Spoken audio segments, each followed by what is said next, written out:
Hey guys, welcome back to my YouTube channel. Before we start discussing this awesome, hilarious and relatable book of Sophie Kinsella, My Not So Perfect Life, please don't forget to like and subscribe my video. The reason that I would suggest you to read this book because it's written by Sophie Kinsella. Sophie Kinsella is an amazing author. All of her books are really funny. Actually, that's my second book of her that I am reading, and I can totally say that this author has got a keen sense of humor. This is the contemporary, the modern novel that talks about Katie Brenner.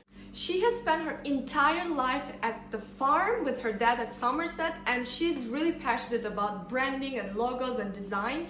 And her purest dream is to become a Londoner, to live in a big city like London and work at the marketing department. And the way she talks about London, you can obviously see how she loves this city, how she wants to be a part of it. So it's a modern novel. It doesn't talk about the love of 18th centuries, definitely. It talks about a simple girl who has graduated her university, who has done her internship before, and now she's looking for a career. And this girl is just like all of us. She has all those funny moments, hilarious moments, awkward moments, and she works at the marketing department, and there are a lot of gossips going on. And every time you're gonna read and you're gonna relate so much. And also she's a girl that has a dream like all of us. She has this ambition, but sometimes it's really difficult to get it. It's really funny. She says that she lives in an apartment which is really small, and she has this really weird roommate, a guy actually. One day even the guy brought a lot of boxes of something that he would want to sell, and all those boxes were spread in the kitchen, and then she describes that she actually had to climb over those boxes in order to make her eggs, in order to climb back to go back to her bedroom. And she doesn't even have a wardrobe, and instead of wardrobe she's using the hammock, and she hangs her clothes in the hammock over her bed, which is really hilarious. She actually stays very far away from her workplace, and it takes her actually 1 hour and 30 minutes to get there. And she explains that how difficult it is for her to get to her workplace, but then she's still grateful. She loves it.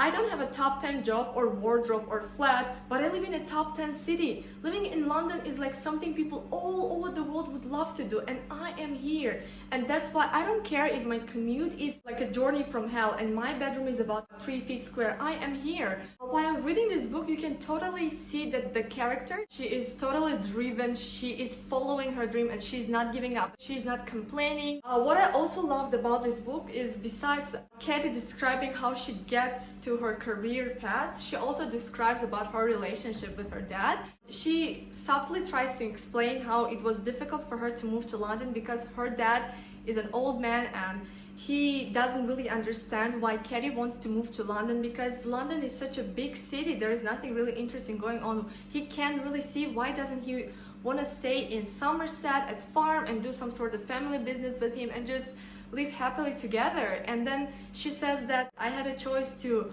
move from Somerset and follow my dream, or to stay in Somerset and not to break my father's heart. And at the end I actually broke both of our hearts, which is so deep. But this floor is my world and I am at the bottom of the pile.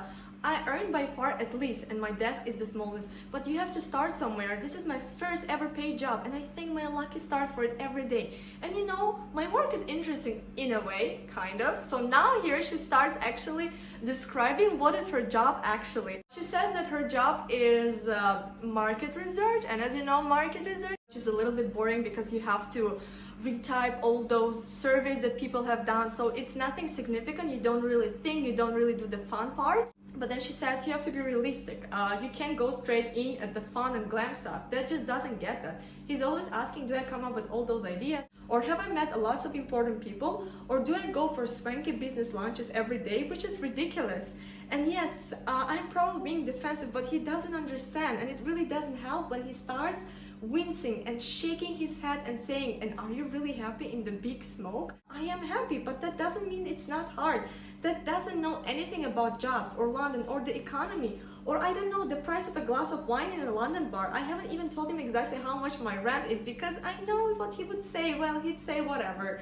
She also describes about her struggle with communicating with her dad about, yes, like it is difficult and my apartment is small, and she hasn't really fully told him how small is her apartment and how much she pays. But then she says, this is my dream and I can't really explain him. I better just say nothing. Besides Katie and Daisy's relationship, there's also the Katie's and her boss's relationship. So her boss also plays a huge role in this book. She says, You know, I feel like my boss has this perfect life because she has a family, she has the glamorous job, she always wears fancy clothes, and I feel like I would want to be like her actually one day. But the thing is, the whole department really hates her boss, Demeter, and that's why there's a lot of drama happening inside her department. For example, sometimes she deletes all the emails accidentally, and then she asks her assistant to find all those emails, and her assistant gets really freaked out about it. There's this guy, his name was Mark. Mark is also responsible for the logo design, and once he came up with the super duper logo, and then Demeter, the name of the boss, she just came in, proposed the idea of the orange logo, and everybody just agreed. The guy Mark was really frustrated because he really worked hard, and it was just replaced in a minute by her boss. The girl from the department, whose name is Rosa, she also hates Demeter because she wanted to get this project with the mayor of London, but Demeter didn't let her because she thought that Rosa needs to be by her side every time. So everyone's theory in this department that Demeter is paranoid of younger generation being overtaken. Katie says, I'm a new person here, so I don't really join this gossip. I just really want to take Demeter's attention because I really want her to see my logo design. There's also this really weird situation happening that when she goes to her room, to Demeter's room, to her boss's room, she says, okay, I'm gonna use this opportunity as the opportunity to show my brands, my logos, so maybe Demeter is gonna actually accept my ideas. And then they start actually talking, and then she says, Demeter, actually, can I just show you my designs I've worked on? And then her boss says, well, actually, you can do that. She was so ready that she has prepared the paper of the logo, and then she says, Demeter, I actually have it here. Can you just have a look? And then at that moment, somebody calls Demeter, and then she picks up the phone, and then she's like, okay, at 7, sure. And then she takes the logo, she overturns the logo of the Katie, she writes down the numbers and the time, she folds it, and then she just puts it in her pocket. And then Katie becomes so upset. She says, this is my logo and I really wanted her to see it. You will be surprised by the fact that at some point Katie is going to be fired, and she's going to be really sad about it. It's going to be very unexpected to her, and then she's gonna really hate her boss. She doesn't know what is she gonna tell to her dad, and then she decides not to tell anything to her dad because her dad is gonna be shocked and he's gonna maybe pressure on her. She applies to different jobs, but they all want her as an intern. Then she actually thinks that it might be a great idea to go to Somerset and help her dad for the camping experience in the farm to serve the customers, but at the same time to apply for jobs. And then she came up with the plan. She's gonna tell her dad that she's doing her job online. Actually, at some point she starts enjoying working on the farm and having all those clients from bigger cities like London. Actually, her boss, Demeter, is going to become one of the customers. And then she really becomes in such a huge dilemma because she doesn't know how to react when her boss comes because she's fired, and then she also doesn't know how to tell to her dad, and then she becomes really stressed out about it. So you guys, I don't really want to spoil this book, but I'm just totally gonna tell you that this book is all about following your dream no matter what, and even though you have these unexpected events like being fired, you shouldn't give up. And also this book inspires you to not follow the plot twist in the department, because later on, if you read this book, there are the detailed versions of what actually caused her boss to be hated by everyone.